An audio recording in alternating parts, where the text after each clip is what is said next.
Hello. Hi Rob, how are you? Hey Stuart, how are you today? Yeah, I'm very well, thank you. You? Very well, thanks. How's everyone at Maple? Hello, we're doing very well. We're Yeah, doing well, thank great. you. Okay. Good, good, Yeah, good, good. nice. Well, It's, thank it's good. It's good to see you. thank you very much for putting this together today. Fine. But you could maybe just introduce the session and let us know who we're speaking to today. Of And then I think course. we've got the opportunity for Rob to do, I suppose, a presentation on the current situation in Canada with COVID-19, Yeah. how Carleton is beginning to prepare for students coming in for the fall session. And obviously, Rob and I are then able to answer any specific questions that your pipeline students might have, and also any potential students who have not made that final application yet. Does that make sense? Perfect. Yes. Okay, Sounds good. That's right. Yeah.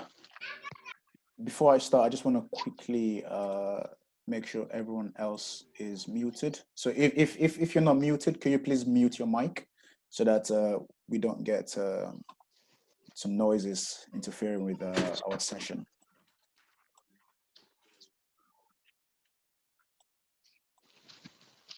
Okay. Thank you. Thank you very much. So, hello everyone. My name is Obiemeka. I am the marketing manager for Maple Education Canada. More or less, I reached out to Mr. Stuart, who is here with us today to have a session on Carleton University, more or less, to kind of give us more of an idea of the programs there and let us know about the culture there, and just to give you guys more of an idea of what the university has to offer, the benefits, how amazing it is, and what you guys also stand to gain as international students. So I hope this session is very impactful, also insightful, and I hope we pick out some good information from Mr. Stuart and Mr. Rob, who's going to be taking us for most of it. And I hope we all have questions lined up that they would answer for us. Okay, so always feel free to type your question in the chat. If you have any question as the session is going, it may not be answered as it's going, so you can always ask it in the chat. And then once the question and answer session begins, those questions will be answered. So if we could keep our questions till later on, that would be perfect. Okay, so I believe more people are joining in. So I don't know if you want to wait a little bit or if you want to just kick off, Mr. Stuart.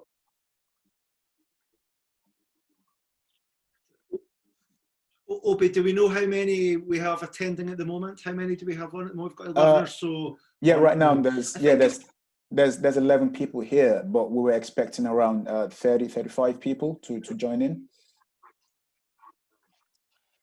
Okay, I think it probably makes sense just to start. I think it might be quite useful if I just kind of set the context of exactly who Rob and I both are.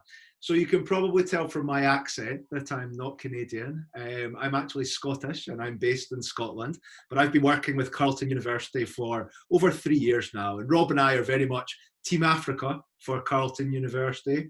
We both regularly visit Nigeria.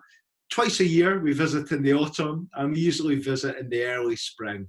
We've been working with Ibi and Mubu at Maple College now for a number of years, so we know exactly where the college is, down in Lekki. We've spent a lot of time working with the tutors and with also you as pupils, and we've met a number of the parents there as well. And in fact, before COVID-19 struck, I had delivered a session to the new group of students who had started at Maple College, and it was great to see that brand new building and the facilities that are offered down in Lekki as well. So Rob and I are very much here working with the team at Maple to support you on your educational journey. We will be back out in market as soon as the situation allows, as soon as travel restrictions are lifted and it is safe to travel back out into market. But I'm going to hand over to Rob now to really just kind of give you the update on where Carleton University is at, what the thinking is for teaching for the coming term, and to hopefully preempt a lot of the questions you might have and maybe some of the queries and uncertainties you might have about committing to studying in Canada. So over to you, Rob. Thank you so much, Stuart. So good afternoon, everybody. It's a pleasure to be able to speak with you today from my home, where I guess everybody is right now still. Just so I give you the information that's going to be the most beneficial, can I just confirm today, do you think that the majority of the students joining us will be Carleton applicants, or would they be students that are looking to apply still maybe for this fall or perhaps for future terms?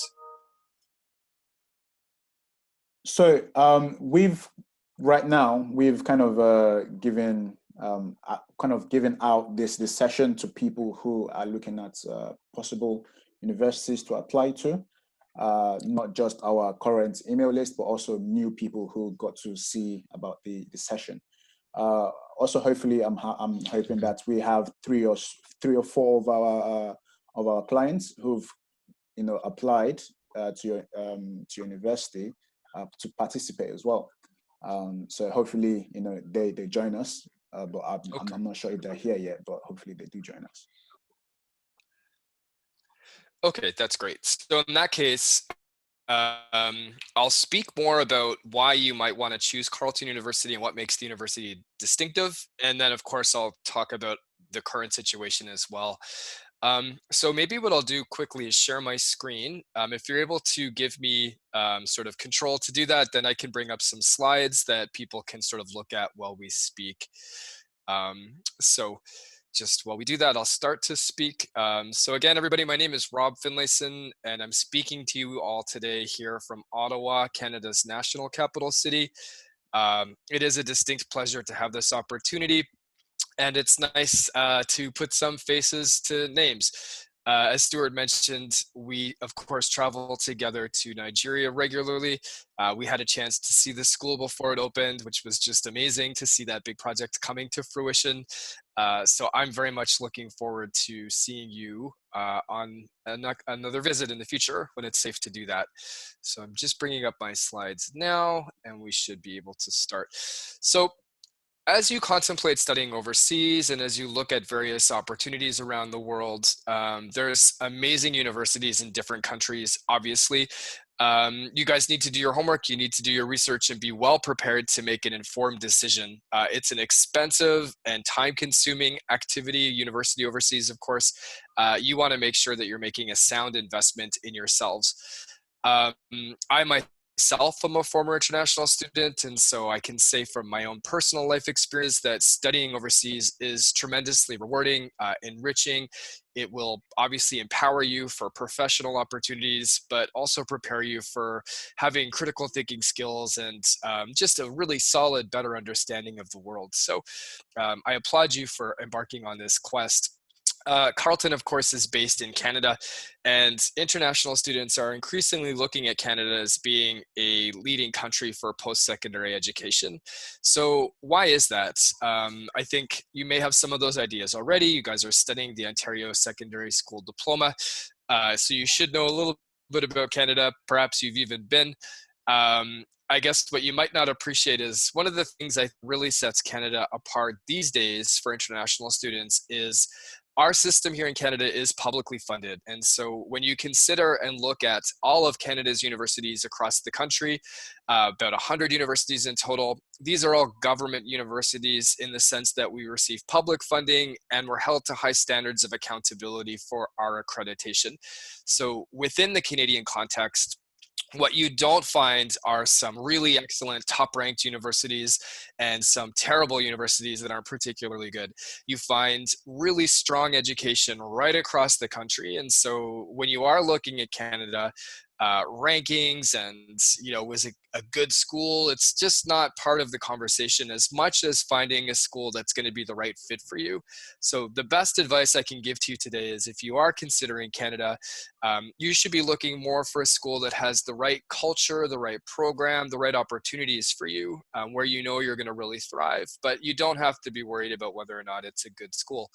From that perspective as well, a Canadian university degree is an international credential. It's a credential that you can take with you back to Nigeria, to the UK, to the US. You can go to grad school in another country. Wherever you go, it's going to be a recognized and sought after credential that's going to help you launch your career and go forth in your life, whether you stay in Canada or otherwise. So I think that's a really important thing to be aware of as well.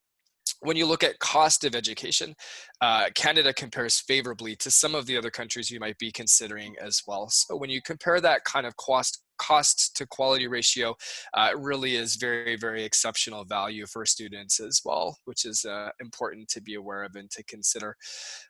What some people may not be aware of, I think, is beyond some of those opportunities. Canada is also recognized for having a really engaging, invigorating teaching style. So in our classrooms, whether it's Carleton or another school, you're not necessarily memorizing facts for exams.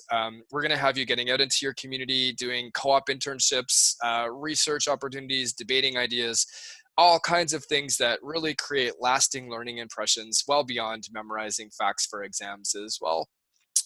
I mentioned that we're publicly funded. The government of Canada spends more on education than any other G8 country. So on our campuses, you're going to find excellent resources that you can take advantage of as soon as you arrive on campus as well. So a really engaging way to learn and to study and to connect with students from all over the world. Not a geography lesson, but a very brief overview. I mean, it's important to mention how large Canada is, especially for Nigerian students, because it's kind of funny to consider, well, Canada is the second biggest country in the world by landmass. It really is a vast territory, flying from Victoria on the Pacific Ocean all the way across to St. John's, Newfoundland on the Atlantic coast is a flight that's comparable to Dubai to London, UK. So it's really very large. But in Canada, we only have about 37 million Canadians, which makes us, Lagos and I don't know, Abuja to combined or something like that. So Canada is actually quite a small country by population. But what I think is really important to consider is, while Canada might be a small country by population, it is really a very diverse country. I mean, Canadians literally come from all over the world. They retain a pride in their unique cultures, and also they're very proud of being Canadian. And those two things are not mutually exclusive. So in the Canadian context, international students feel very welcome and very much at home very quickly. I think a lot of people that choose to study at Carleton, feel like they don't feel like an international student, and most Canadians wouldn't recognize you as such unless you share that personally. So there's a strong history there. Canada's official languages of English and French, of course, are widely spoken in the city of Ottawa, where we're based. It's the capital city of Canada as well. One other thing I would mention, I think, just in terms of Canada being a welcoming country, while that is true in terms of being a friendly place, in a more practical sense for students, it's worth noting that you can work and study simultaneously. So having a part-time job as a university student to help pay for costs, which is a really normal thing for a Canadian university student to do, and it's something international students can fully take advantage of as well. And then, of course, being able to stay back post-graduation for professional work opportunities. So through our 3-year postgraduate professional work program, international students are able to leverage their degree and the contacts they made through doing co-op for professional opportunities in Canada as well. So it really is an open country beyond just being a friendly country, but in a more practical way as well. So I mentioned that Canada has great universities, but they are all distinctly different. What makes Carleton a unique university? So here you can see an aerial photo of our university campus situated within the context of Ottawa, Canada's national capital city. I think the first thing you notice when you see this picture is that Carleton in many ways looks like a giant green park. So it is located on 52 hectares of green park-like space, but in the downtown part of the city. So I think that allows us to offer students 2 unique experiences. One, we are campus based. So that means that students live on campus. They join clubs and societies.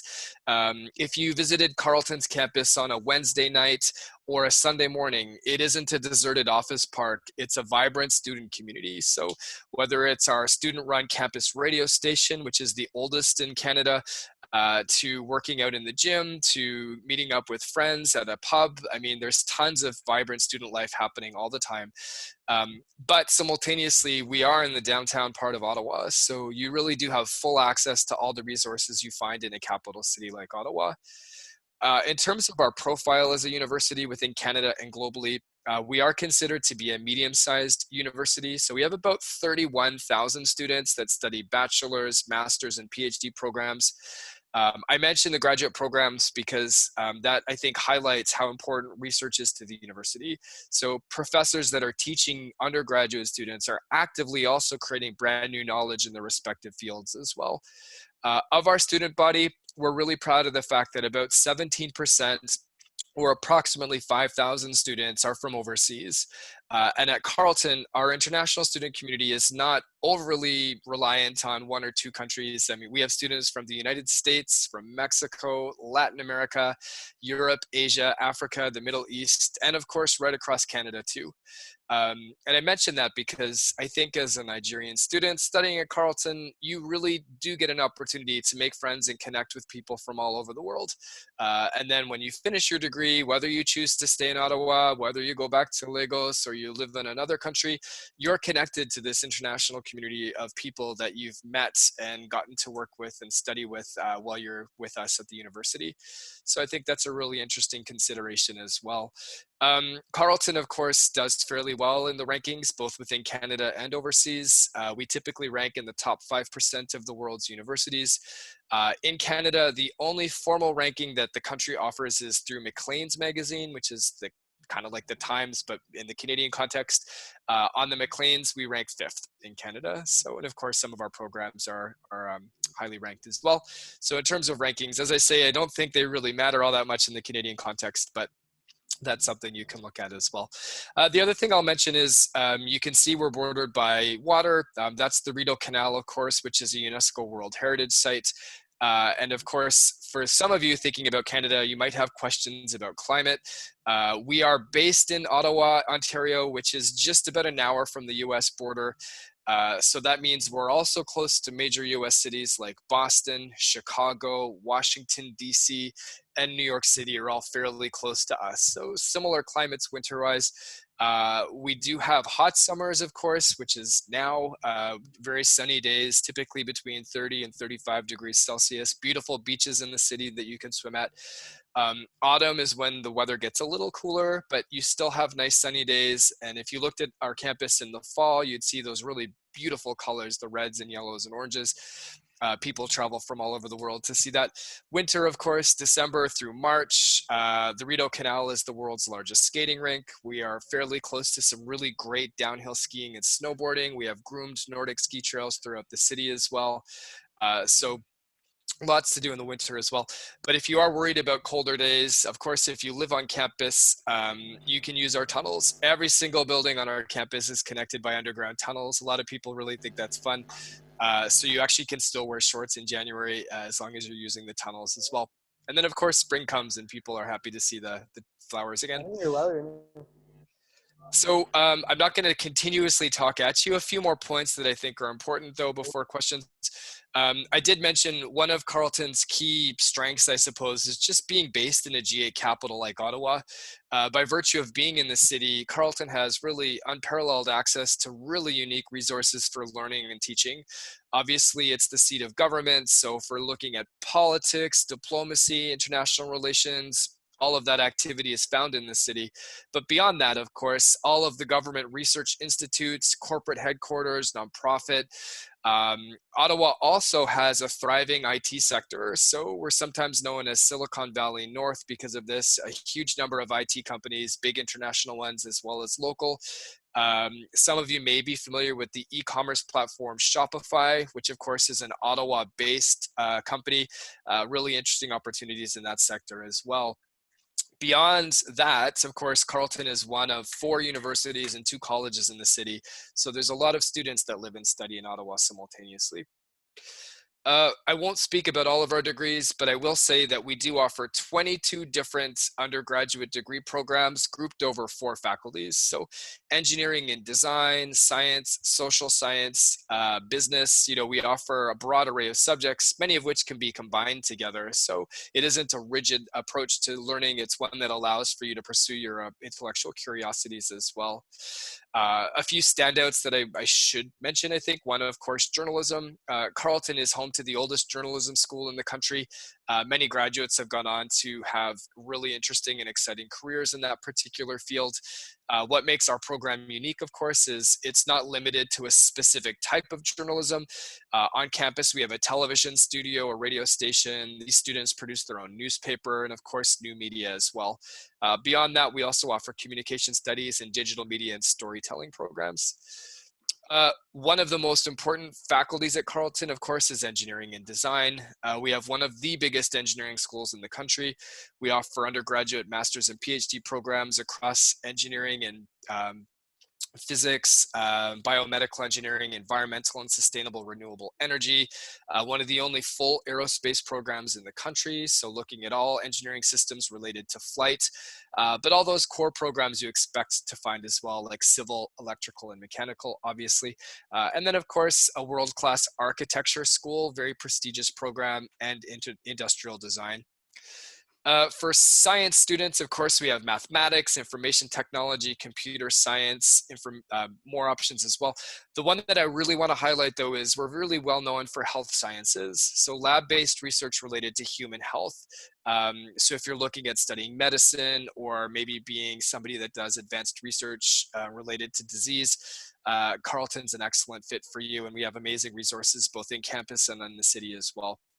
And then last but not least, we have a full business school, of course. So we actually offer 2 undergraduate business degrees, both commerce and international business. All of the usual business majors like accounting, finance, marketing and management, international business, supply chain management, etc., are all available.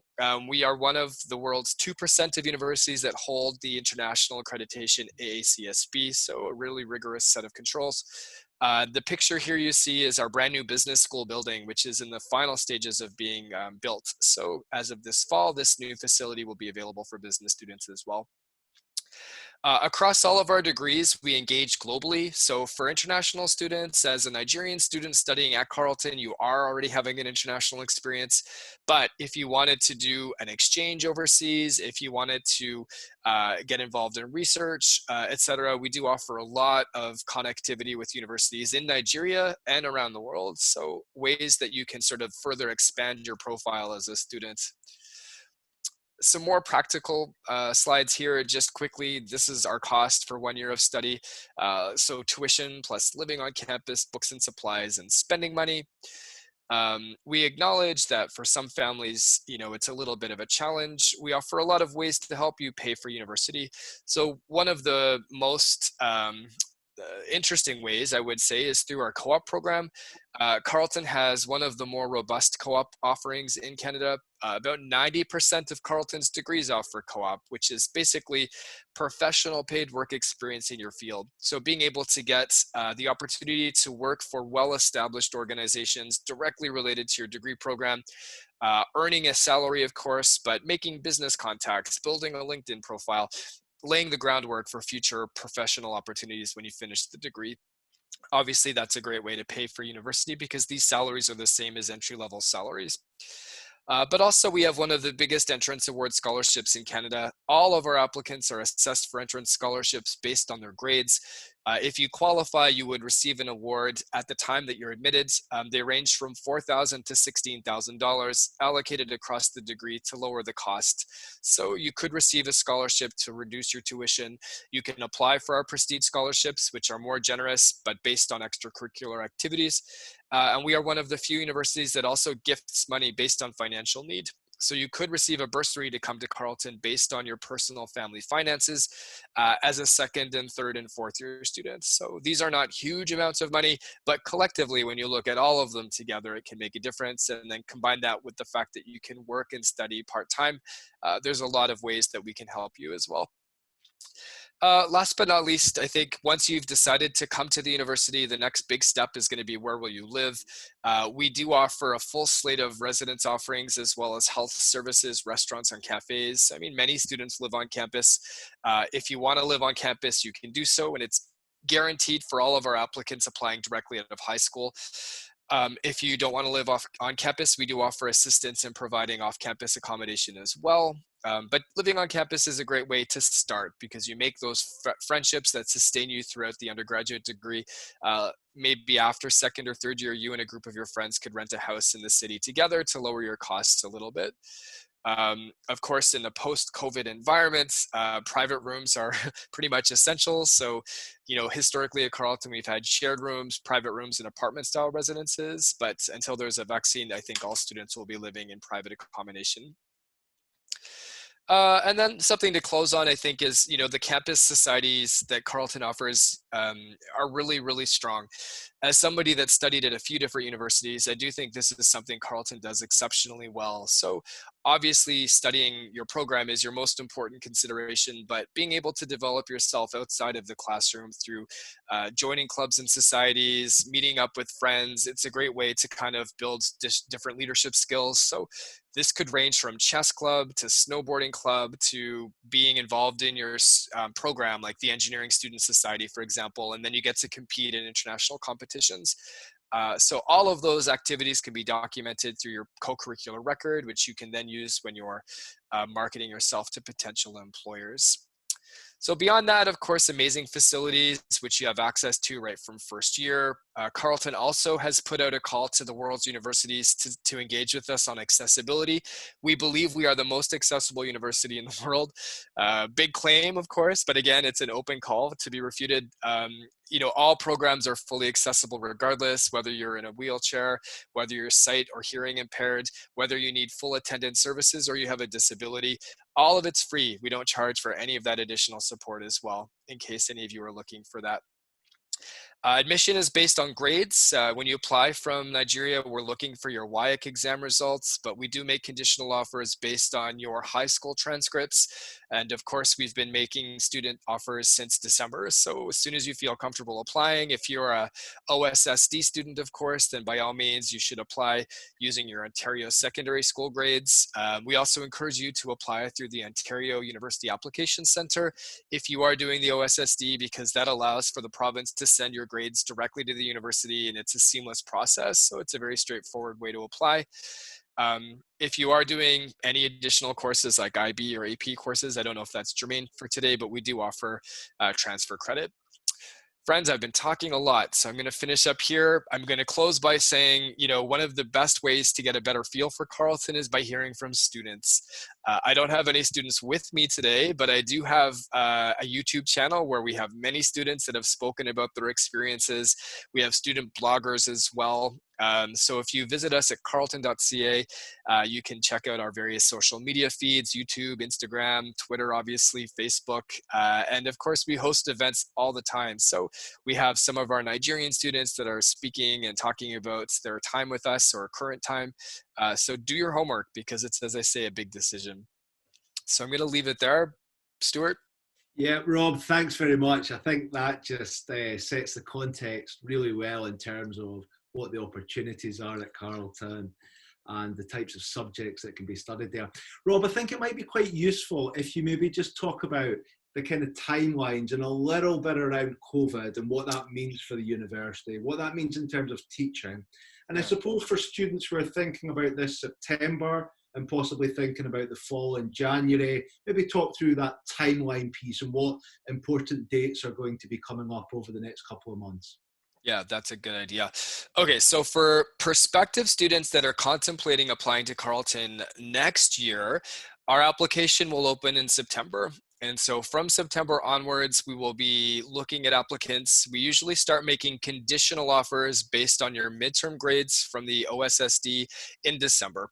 So with a conditional offer, of course, you can apply for a study permit, you can secure a spot in your program, and you can do all of your logistical planning in terms of flights, accommodation, etc. So generally speaking, if that's you, then you're looking at starting this process with us next September. And of course, we are hoping you'll have a chance to meet with Stuart and myself at some point next fall. So we can talk more about that at that time. If you hold an offer to Carleton for this coming September, there's a lot to talk about. Obviously, the current global pandemic has had a big impact on the university and on the world. So we're in the process of doing some strong strategic planning so we can ensure that students have really, really exceptional learning opportunities this fall. So COVID right now is continuing to be challenging. Here in Canada, we are going through phase 1 of a reopening of our economy, in Ontario, that is. Things are looking pretty good. I mean, the number of new cases with COVID is dropping every day. So we're heading towards a time where we should be fully back to normal, but we're not there yet. So we're watching to see what happens next. And of course, there still isn't a vaccine. So with that in mind, the university has decided that for first year incoming students, we will be offering all of our courses online for the fall term, with the intention of being able to host students on campus again in January. So we're assuming that we'll continue to go on this trajectory of improvement and that it will be safe enough for people to be in person back in January. All of the decisions we've made have been informed by public health agencies and the government of Canada and our local provincial bodies as well. So it's a fairly standard approach. I think most universities are following something very similar. But the good news is a tremendous amount of time and energy is being spent on ensuring that digital content is being delivered in a really engaging way. And all of our student support will still be available. So whether it's peer mentorship, academic support, social engagement, orientation programming, everything will be available, and all of it's leading towards you arriving in January, if everything continues to go well, of course. So what does that mean for you over the next few weeks? It means that you have to make a decision about whether studying online in the short term is something that you're interested in doing.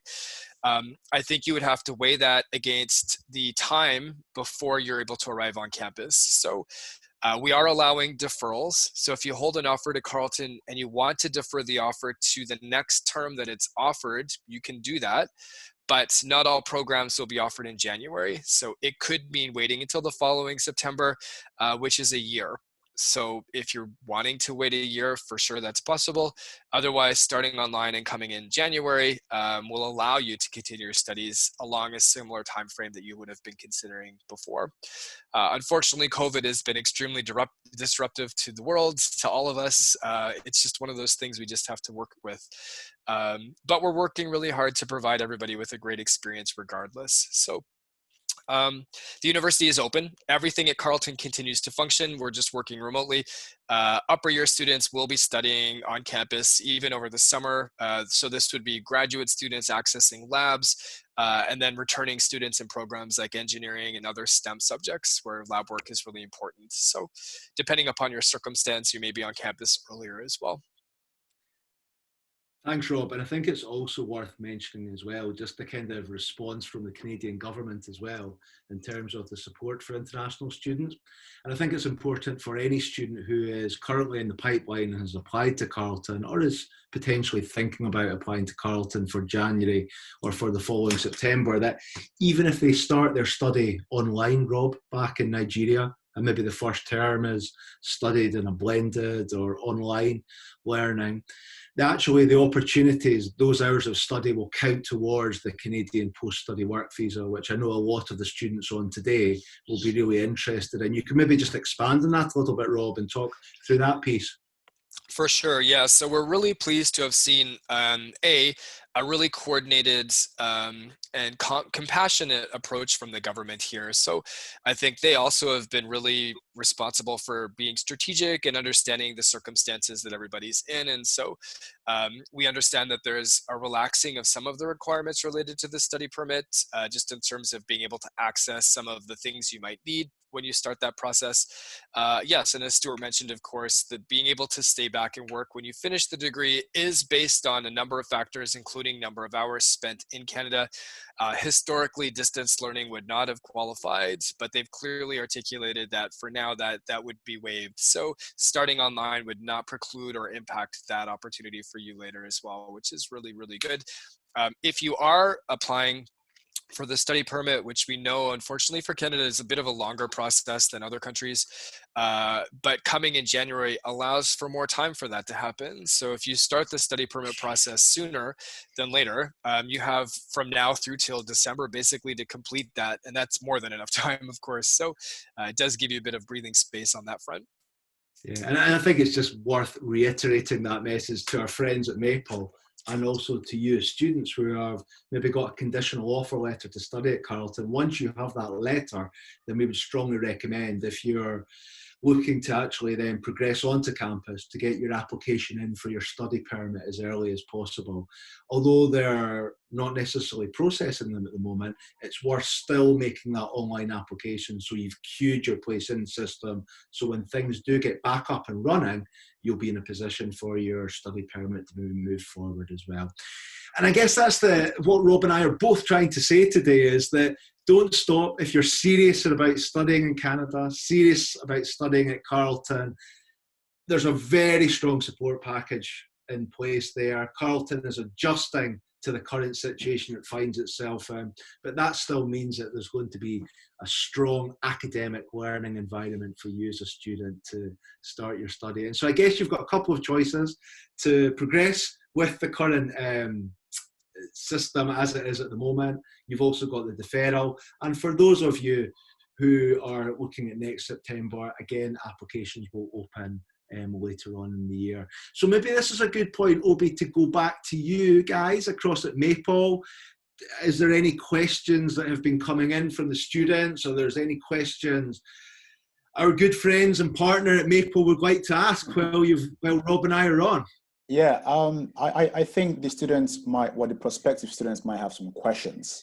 So, sure. Yeah, what I was about to say just right now is that this session right now will end in about a couple of minutes. So what is going to happen is I'm going to restart the session again, and I would like everyone to join in.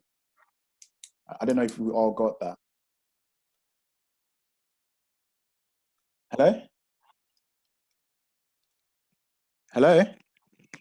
Hi, yeah, no, that understood. Okay, perfect. Yeah, so maybe we could actually do that right now. So I'm going to end this right now and then start it off again, and then everyone else should join again. Okay? Okay. Okay, no problem.